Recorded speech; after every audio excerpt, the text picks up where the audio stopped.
CCN news, एक पाऊल महाराष्ट्रासाठी। जिल्ह्यात नाफेडच्या खरेदी केंद्रामध्ये नोंदणीला सुरुवात झाली असून आता शासकीय सोयाबीन खरेदीच्या नोंदणी आणि विक्री प्रक्रियेत बायोमेट्रिक बंधनकारक केली आहे। यापूर्वी नोंदणी प्रक्रियेला फक्त आधार, 7/12, बँक पासबुक, झेरॉक्स ही कागदपत्र लागली होती।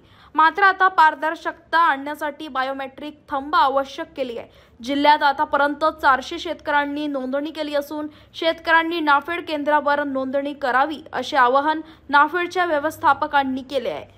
नोंदणीची पद्धत ही ऑनलाईनच आहे आणि इथे 210 शेतकऱ्यांची नोंदणी झालेली आहे आणि पूर्ण सेंटरला 400ची नोंदणी दिसते।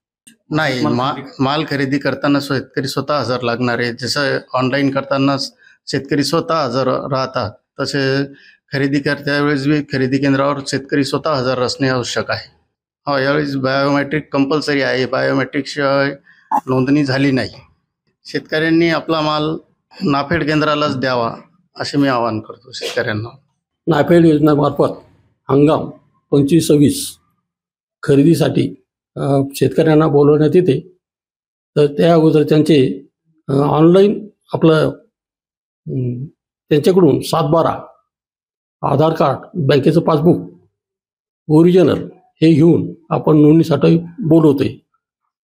त्यावेळेस त्यांचा थंब घेऊन आपण त्यांची नोंदणी करतोय। त्यानंतर हे पूर्ण झाल्यानंतर शेतकऱ्यांना मेसेज पाठवून खरेदीसाठी केंद्रावर बोलवण्यात येते व त्यांचा माल मोजून घेण्यात येतो।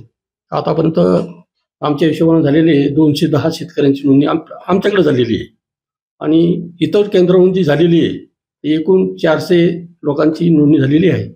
म्हणजे प्रायव्हेटवाल्यांनी सुद्धा केलेली ती। शेतकऱ्यांनी एवढं सांगितलं या योजनेचा लाभ घ्यावा।